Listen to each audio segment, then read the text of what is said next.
Peace lily के पौधे में बहुत सारी फ्लावरिंग होने लगेगी यदि ये वाला उपाय आपने कर लिया।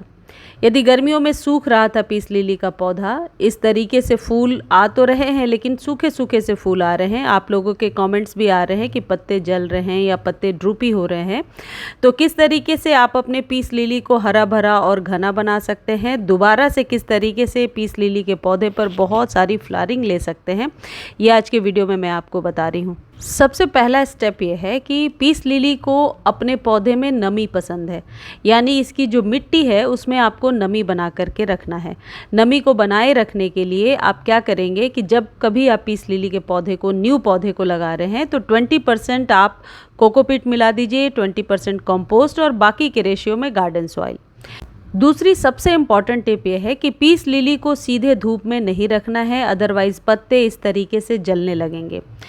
गर्मियों में तेज़ धूप तो पत्तों को जलाते ही हैं, लेकिन जो गर्म हवाएं होती हैं उससे भी पीस लिली का पौधा जो है वो इस तरीके से जलने लगता है, जैसे मेरे पौधे में आपको दिख रहा है। तो अभी पीस लिली को आपको घर के अंदर रखना है और गर्म हवा से, लू से बचा कर रखना है। धूप कभी भी डायरेक्ट पीस लिली पे ना पड़े, इस बात का आपको ध्यान रखना है। यदि आप सर्दियों की बात करें तो दिसंबर की धूप इसके लिए सही है, क्योंकि उस समय बहुत ही हल्की धूप होती है। लेकिन बाकी के मंथ्स में इसे आप ऐसी जगह पे रखेंगे जहाँ की डायरेक्ट सनलाइट ना पड़े।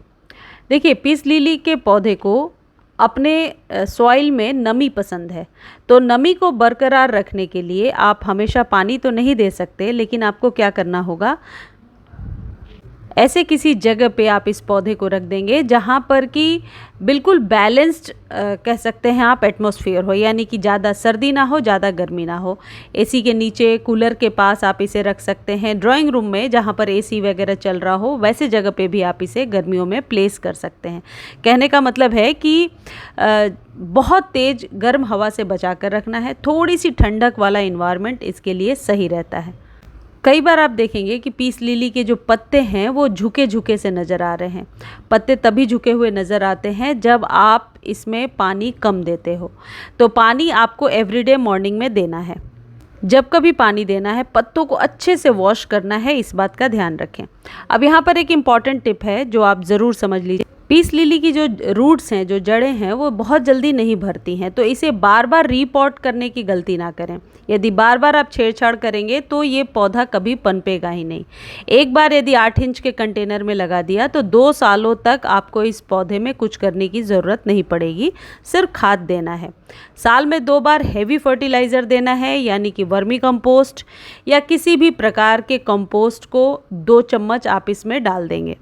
पीस लिली के पत्ते बहुत ही चमकदार बने रहें और न्यू शूट्स आती रहे, इसके लिए 10 से 15 दिनों पर होममेड फर्टिलाइज़र दिया करें। लेकिन एक चीज़ का ध्यान रखेंगे आप कि यदि आप सब कुछ उचित ध्यान रख रहे हैं और इसकी टिप फिर भी जली हुई है, तो आप ध्यान से सॉइल को देखिए, हो सकता है ओवर वाटर हुआ हो। ओवर वाटर के वजह से भी कई बार पत्ते जलने लगते हैं। तो इसमें पानी के बैलेंस का बहुत ध्यान रखना है, लोकेशन का बहुत ध्यान रखना है।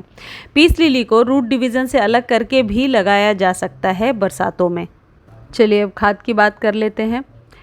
चाय पत्ती जो होता है वो पीस लिली के पौधे पर बहुत ही बढ़िया काम करता है। ये जो आप देख रहे हैं चाय पत्ती यानी टी बैग, इसे यदि आप बेकार समझकर फेंक दे रहे हैं तो इस वीडियो को देखने के बाद आप इसे यूज़ कर लेंगे। 2 टी बैग को 1 गिलास पानी में मैंने डाल दिया, इसको रात भर छोड़ दीजिए इसी में। ये इसके जितने भी तत्व हैं वो पानी में अच्छे से घुल जाएंगे और बाद में इसी पानी को आप पीस लिली के पौधे पर डाल देंगे। टी बैग को खोल करके भी आप चाहें तो डाल सकते हैं। यदि आपके पास नहीं है टी बैग तो आप चाय पत्ती जो यूज़ टी लीफ है उसका भी इस्तेमाल कर सकते हैं। नाइट्रोजन की जब अच्छी मात्रा मिलती है और मिट्टी जब एसिडिक हो जाती है तो पीस लिली पर इस तरीके से बहुत सारे नए नए शूट्स निकलना शुरू हो जाते हैं। कैल्शियम की आपूर्ति के लिए आप पीस लिली पर चूने का इस्तेमाल कर सकते हैं। आधा चम्मच चूना जो है 40 से 45 दिनों पर गमले में डाल सकते हैं, वही चूना जो पान के दुकान पर मिलता है। या फिर आप स्टेशनरी से इस तरीके का चौक ला सकते हैं, इसे आप पीस करके भी डाल सकते हैं। या फिर जैसे मैंने स्टिक को दबा दिया है सॉइल में, हालांकि स्टिक जब हम सॉइल में दबाते हैं तो काफ़ी टाइम लगता है इसे मेल्ट होने में, लेकिन धीरे धीरे मेल्ट ज़रूर हो जाता है। आप इसका पाउडर बना करके भी डाल सकते हैं। ये मिट्टी में जाने के बाद पीएच को बैलेंस भी करता है। इस तरीके से आप पाउडर बना लीजिए और डालिए। ये पौधों को चमकदार बनाने में मदद करता है और चूने का इस्तेमाल तो आपको पता ही है बहुत सालों से हो रहा है। इस तरीके से घरेलू चीज़ों का इस्तेमाल करके आप पीस लिली पर बहुत सारी फ्लावरिंग ले सकते हैं। आपको खाद खरीदने की ज़रूरत नहीं पड़ेगी। चाय पत्ती वाली जो खाद है उसे 10 से 15 दिनों पे रिपीट कर लीजिए और ये जो चूने का इस्तेमाल है इसको 45 डेज़ पर कीजिए। आप पानी में घोल करके भी दे सकते हैं। गर्मियों में पीस लिली को पानी देने का एक तरीका है कि पत्तों को ज़रूर अच्छे से धोइए। ये जितने भी इंडोर वाले प्लांट्स हैं, यदि इन्हें आपने बाहर भी रखा है तो दोपहर की धूप में इनके ऊपर कोई कवर कर दीजिए। कोई भी देसी जुगाड़ कर सकते हैं जिससे कि इस तरीके से पौधे झुलसे ना।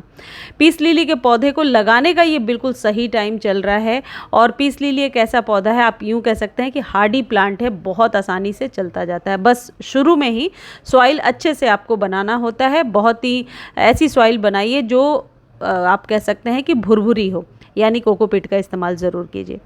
मुझे उम्मीद है मेरे द्वारा दी गई ये जानकारी आपको बहुत अच्छी लगी होगी। जानकारी अच्छी लगती है तो चैनल को लाइक शेयर सब्सक्राइब कीजिए और फेसबुक पर देख रहे हैं तो फॉलो